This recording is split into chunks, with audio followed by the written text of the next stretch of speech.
12 जून 2025 अहमदाबाद के लिए एक काला दिन बन गया। एयर इंडिया का Boeing 787 8 Dreamliner flight AI 171 London के लिए उड़ान भरते ही मेघानी नगर इलाके में दुर्घटनाग्रस्त हो गया। विमान में चालक दल समेत कुल 242 लोग सवार थे, जिनमें 169 भारतीय, 53 ब्रिटिश, 7 पुर्तगाली और 1 कनाडाई नागरिक शामिल थे। गुजरात के पूर्व मुख्यमंत्री विजय रूपाणी भी इस विमान में थे। हादसे का मलबा BJ मेडिकल कॉलेज के बॉयज हॉस्टल पर गिरा, जिससे हॉस्टल के 15 जूनियर डॉक्टर भी घायल हो गए। यह हादसा सिर्फ एक विमान का गिरना नहीं, बल्कि 242 परिवारों की उम्मीदों का टूटना था।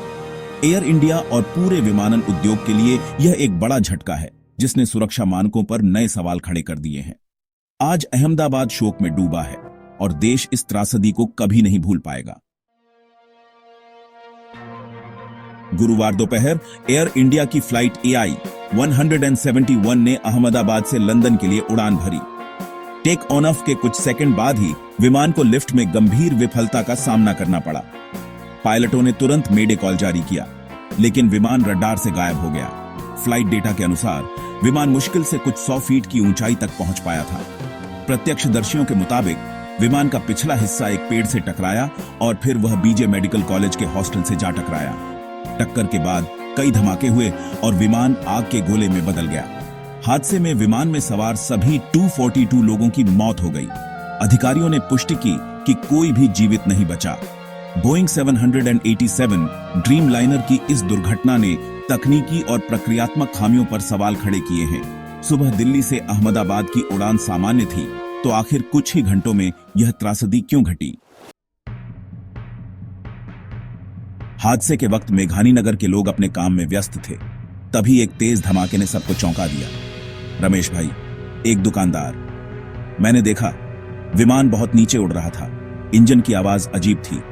अचानक वह पेड़ से टकराया और हॉस्टल में घुस गया। एक घायल छात्र, हम कमरे में थे। अचानक इमारत हिल गई। बाहर निकले तो देखा विमान का हिस्सा हॉस्टल में घुसा है और आग लगी है। आग इतनी भीषण थी कि उसकी गर्मी दूर तक महसूस हो रही थी। काले धुएं ने पूरे इलाके को ढंक लिया। फातिमा बानो धमाके की आवाज सुनकर बालकनी में भागे। हर तरफ मलबा और आग की लपटें थीं। लगा अब हम भी नहीं बचेंगे। स्थानीय लोग अपनी जान जोखिम में डालकर घायलों की मदद करने लगे। यह हादसा समुदाय के लिए गहरा सदमा है, जिसकी यादें हमेशा डर के साथ जुड़ी रहेंगी। हादसे की खबर मिलते ही केंद्र और राज्य सरकारें हरकत में आ गईं। प्रधानमंत्री मोदी ने तत्काल सहायता के निर्देश दिए और गृह मंत्री अमित शाह को अहमदाबाद भेजा। मुख्यमंत्री भूपेंद्र पटेल ने राहत कार्यों की निगरानी की और घायलों से मुलाकात की। राष्ट्रीय आपदा प्रतिक्रिया बल NSG और दमकल की टीमें तुरंत मौके पर पहुंची।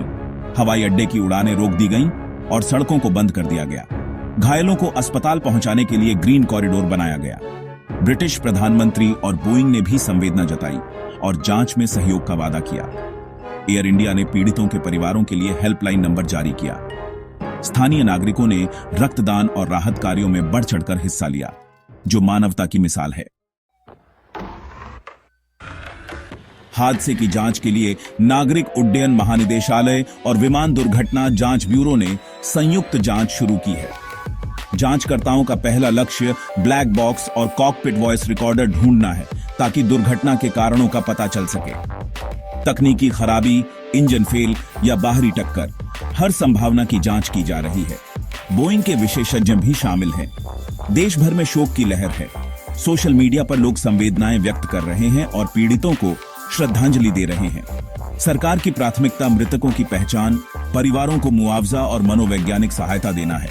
इस त्रासदी से सबक लेकर विमानन सुरक्षा को और मजबूत बनाना ही सच्ची श्रद्धांजलि होगी।